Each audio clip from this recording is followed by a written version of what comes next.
우리 주님께서는 사망 권세에 이기시고 다시 부활하셨습니다. 할렐루야! 아멘! 제가 왜 이 세레모니를 하는지 잠깐 이유를 말씀드리면요, 예수님이 진짜 부활하시고 300년 동안, 아주 긴 세월이죠, 이 300년 동안 어마어마한 핍박, 예수 믿는 사람을 어마어마하게 핍박했습니다. 그래서 그들이 도망간 곳이 어디냐? 무덤을 쫓아가서 숨었습니다. 그 무덤의 이름이 카타콤입니다. 그들이 무덤 속에 작은 굴을 파고 들어가서 저 지하 깊숙이 미로 같은 길을 만들고 거기 학교도 짓고 그 지하에다가 마을도 만들고 병원도 짓고 그 안에서 300년을 대대손손 보냅니다. 예수 믿는다는 것 때문에 핍박을 받아 도망간 곳이 무덤인데 거기에 300년 동안 그 가족들과 가문들이 보내면서 매일같이 만날 때마다 반복하는 인사가 이겁니다. Christ has risen. Christ has risen indeed. 주님이 살아났습니다. 주님이 다시 살아났습니다. 이 인사를 그 카타콤 지하에서 매일같이 만날 때마다, 하루에 몇 번이고 만날 때마다 인사하는 겁니다. 이 땅에 가장 엄혹한 절망의 시대를 지날 때마다 이 부활의 소망을 가지고 사는 사람들이 길을 열었습니다. 오늘 여러분들의 삶 가운데도 Christ has risen. Christ has risen indeed. 이 카타콤의 인사를 가지고 부활의 인사로 승리하는 여러분들의 삶이 되기를 주의 이름으로 축복합니다. 그런데 여러분들 이 부활을 믿습니까? 안 믿습니까? 예? 지금 물어보니까 믿습니다 하죠? 예. 그 믿기 무지 어려운 건데 사람이 죽었다가 살아난 거래요? 정말 여러분들 믿을 수 있습니까? 믿음이라고 하는 건요, 다 믿지 않는 건 그 믿음이 아닙니다. 믿음이라고 하는 거는 그 안에는 거절하는 사람도 있고 받아들이고 믿는 사람도 있습니다. 다 믿으면 그게 뭐 믿음입니까? 반드시 거절의 가능성이 포함되어 있는 게 믿음입니다. 달력에 요즘에 부활절에 빨간색으로 이스터라고 표시가 되어 있는 시대에 우리는 살고 있는데, 제자들이 예수님의 부활을 믿을 때 그게 얼마나 쉽지 않는 일인지 우리는 잘 짐작하지 못하고 살아갈 때가 많이 있습니다. 여러분들 정말 부활을 믿습니까? 이 부활을 믿으면 어떤 일이 일어나는지 여러분들 아십니까? 여러분들 어떻게 부활을 믿습니까? 이 질문만 짧게 우리 함께 나누고 오늘 예배를 마치려고 합니다. 그리고 여러분들이 만약 부활을 믿는다면 그 에비던스가, 그 증거가 뭡니까? 부활의 증거로 빈번하게 가장 많이 사용되는 것이 빈 무덤입니다. 아큐파이가 되어 있지 않습니다. 시신을 넣어놓고 돌문으로 막아놨는데 그게 사라져버렸습니다. 그리고 우리는 빈 무덤이라고 말합니다. 빈 무덤은 부활의 가장 결정적인 단서로 우리가 알고 있습니다. 그러니 빈 무덤이 부활을 믿는데 보장해 주었다고 하는 이야기는 성서에 없습니다. 빈 무덤을 목격한 두 부류의 사람들을 성경은 소개합니다. 먼저 첫 번째로 빈 무덤을 목격한 사람들이 누구예요? 여인들이에요. 새벽에 여인들이 향품을 사가지고 그 시신을 보살피기 위해 올라가다가 무덤이 비어있는 걸 발견했습니다. 깜짝 놀랐습니다. 그런데 그들은 그 무덤이 빈 무덤인 걸 보고 예수님의 부활을 알아차리지 못했습니다. 예상도 못했습니다. 성경은 그들이 근심했다 했습니다. 두려워했습니다. 그 얘기를 듣고 가장 성격 급한 베드로가 막 달려서 쫓아갑니다. 자기도 확인해 봤습니다. 그러면 베드로는 어떤 반응을 보였습니까? 그 빈 무덤을 보고 부활을 믿었습니까? 놀랐을 뿐입니다. 성경에 나와 있는 제자들이 빈 무덤을 발견하고 그 빈 무덤 때문에 부활을 믿었다고 하는 제자는 아무도 없습니다. 두 번째로 빈 무덤을 발견한 사람들이 경비병들과 대제사장들입니다. 이 대제사장들은 이 빈 무덤을 발견하고 반응이 이거 제자들이 시신을 도둑질해 갔다. 경비병들이 잠든 사이에 이걸 도둑질해 갔다. 마태는 이 빈 무덤에 관해서 이렇게 증언합니다. 음모를 꾸몄습니다. 근데 이 알리바이는 완전히 허점투성입니다. 어떻게 군병의 잠을 방해하지 않고 그 군사가 엄청난 텐션을 가지고 그 무덤을 지키고 있었을 텐데 잠자고 있는 사이에 그 돌문을 옮기는데 이 군병이 안 깨고 어떻게 옮겼겠습니까? 또 군병은 잠들었다고 하면서도 어떻게 그 시신을 탈취해간 사람들이 제자인 걸 어떻게 합니까? 이 음모론을 지금까지도 유대인들은 지지하고 있는데 말도 안 되는 얘기를 하고 있는 겁니다.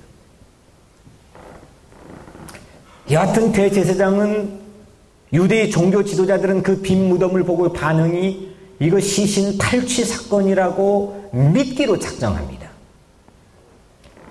결국은 빈 무덤은 맨 처음에 빈 무덤을 목격한 사람들은 야 예수가 살아나셨다 이게 아니라 여기 계시지 않는다 이것까지만 생각하게 했습니다.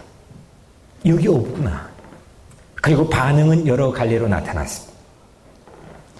부활을 믿기 시작한 사람들, 이미 우리처럼 야 우리는 예수가 부활했다고 믿기 시작한 사람들에게는 그 빈 무덤이 부활의 결정적인 단서가 되지만 믿지 않는 사람들에게는 이 빈 무덤이 고작 유령이나 아니면 음모로밖에 생각하지 못하게 했습니다. 결국 빈 무덤 자체가 부활의 결정적인 증거라고 말하기에는 뭔가 부족함이 있습니다. 부활의 결정적인 증거는 여러분은 무엇을 보고 부활을 결정적으로 믿게 되었습니까? 그 증거는 예수님을 만난 사람들입니다. 예수님을 만난 제자들입니다. 부활에서 예수님이 승천하기까지 이 땅에서 예수님이 총 6주 동안 있었습니다. 12번 부활한 몸을 제자들에게 노출했습니다. 그 과정에 오늘 우리가 읽는 본문이 나오는데 예루살렘에서 11km 정도 떨어진 엠마오로 두 제자가 길을 가고 있었습니다. 이때 부활하신 예수님께서 그 무리의 틈에 끼어서 함께 길동무가 되어 걸어가는데 이 두 제자는 그분이 부활한 예수님인지 전혀 눈치채지 못했습니다. 두 사람은 그런데 이 두 사람은 여인들이 빈 무덤을 발견한 것도 알았고 오늘 우리가 읽은 말씀을 보니까 이 베드로가 빈 무덤을 직접 가서 확인한 것도 이미 알고 있었습니다. 그런데 빈 무덤을 알고 있는 두 제자는 침통한 얼굴, 오늘 말씀은 슬픈 빛을 띠고 아주 깊은 슬픔에 잠겨 그 길을 걷고 있었습니다. 이 낯선 길동무인 부활하신 예수님은 두 사람에게 메시아에 관해 성경을 풀어주고 알려주었습니다. 그리고 잠시 후에 함께 저녁을 먹었습니다. 함께 저녁 식탁을 나누는 이 나그네가 부활한 예수님이 갑자기 오늘 우리가 한 것처럼 빵을 들어 축복하고 그거를 떼어서 이 두 제자에게 나누어 줍니다. 어디서 많이 익숙한 행동을 이 나그네가 합니다. 이 빵을 떼어 나누어 주는 순간 이 두 제자의 눈이 확 열렸습니다. 그리고 그분이 바로 부활한 예수님인 걸 알게 되었습니다. 그리고 이 두 사람은 부활한 예수님을 믿기 시작합니다. 그런데 희한한 게 있습니다. 만약 여러분이 누군가에게 억울한 죽음을 당한다면, 그리고 만약에 다시 살아났다면 누구에게 먼저 가겠습니까? 누구에게 먼저 갈 것 같아요? 예? 억울하게 죽인 사람 먼저 찾아갈 거 아닙니까? 영화를 봐도 뭐 다 그런 영화잖아요. 헐리우드 영화들, 소설들 다 그런 소설들이잖아요. 누구에게 먼저 찾아가느냐? 그 억울하게 죽인 사람을 용서하든 복수를 하든 그 사람 찾아갑니다. 근데 오늘 예수님은 빌라도의 궁전을 부활한 예수님이 찾아갔다는 기록을 본 적이 없습니다. 부활한 예수님이 그 유대의 종교 지도자들을 찾아가서 사내들인 공의회 의사당을 찾아가지 않았습니다. 자기에게 못을 박은 로마 병정을 찾아가지 않았습니다.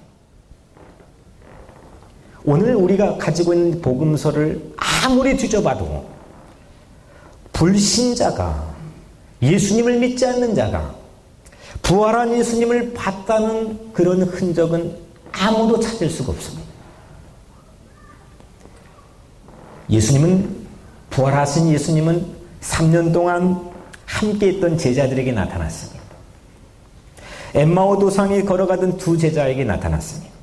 문을 잠그고 다락방에 두려움에 떨어서 꽁꽁 걸어 잠그고 있던 그 11명의 제자에게 나타났습니다. 갈릴리 호숫가로 모두 다 포기하고 다시 가가지고 밤새 그물을 던졌는데 또 허탕인 그 7명의 제자에게 나타났습니다. 모두 다 예수님을 믿고 따랐던 제자들입니다.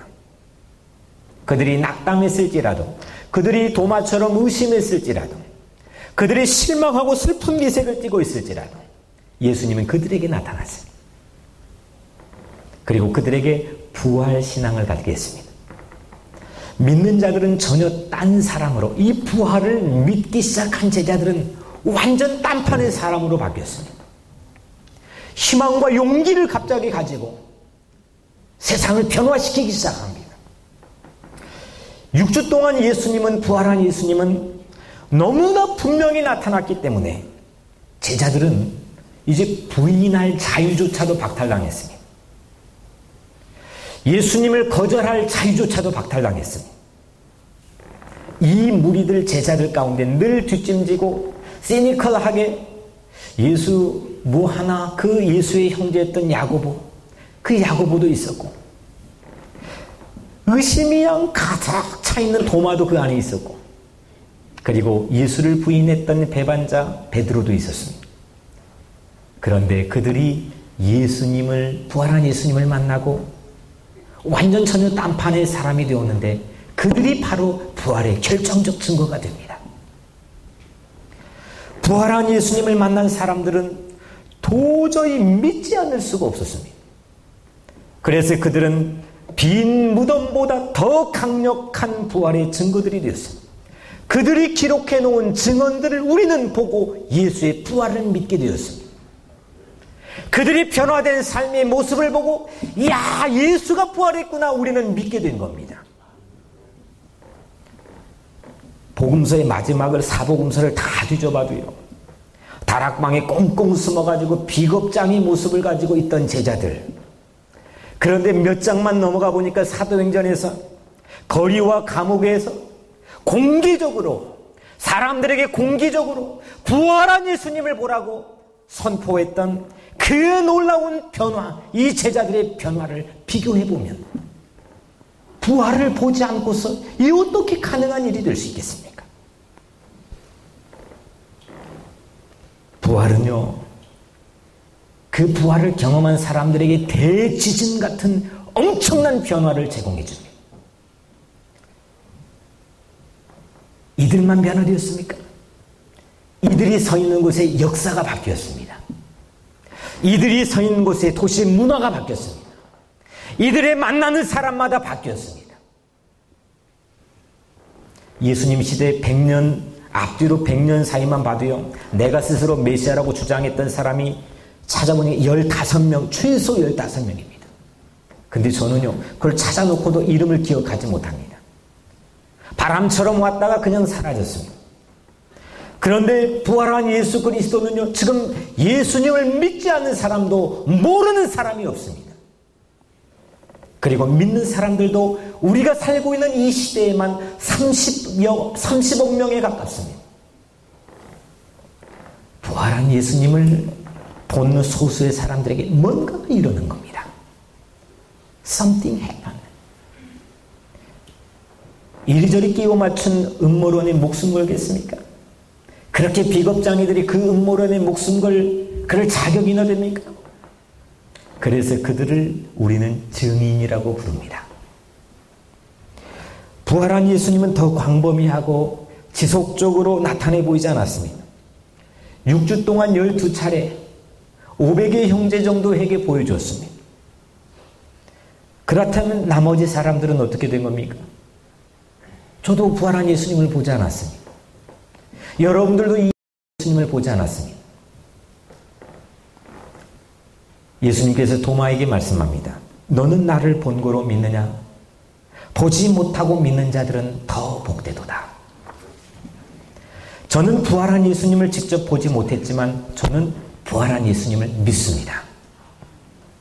믿음은 거절의 가능성이 있는 법인데 제 안에도 거절할 수도 있고 믿을 수도 있는 거예요. 믿음인 건데 이 시대에만 40억 명이 믿지 않고 있습니다. 그런데 저는 믿고 있습니다. 그리고 이 말씀을 듣고 있는 여러분들 가운데도 부활을 믿고 있는 분들이 계십니다. 무엇으로 가능했을까요? 물론 부활을 경험한 이 증인들의 기록을 믿은 겁니다. 그런데 그 증인들이나 저나 무엇보다 믿게 된 것은 마음 아주 깊은 곳에서 이 부활 이야기가 사실이기를 바라는 마음이 있다는 겁니다. 여러분들 인생에서 지금까지 먼저 돌아가신 분들을 쭉 생각해 보는데 가장 먼저 이분이 다시 살아났으면, 이분이 지금 이 자리에 있으면 하는 사람이 누가 있습니까?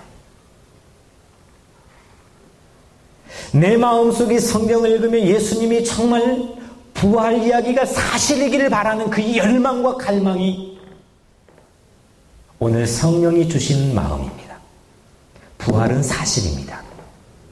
이 사실을 믿는 사람도 있고 믿지 않는 사람도 있습니다. 그런데 성령은 우리에게 갈망을 주십니다. 이게 거짓이 아니고 사실이기를 바라는 갈망이 있습니다. 믿음은 갈망이라고 하는 토양에서 자라나는 겁니다. 이 갈망에 성령이 임하면 능력을 받고 예루살렘과 유대와 사마리아 땅끝까지 증인이 된다 했습니다. 우리들이 만약 믿지 않는다면, 우리가 만약 믿는다면 보지 않고 믿기 때문에 훨씬 더 큰 복이 있는 줄 믿으시길 바랍니다. 사랑하는 성도 여러분, 우리도 실패한 예루살렘에서 엠마오로 걷고 있는지 모르겠습니다.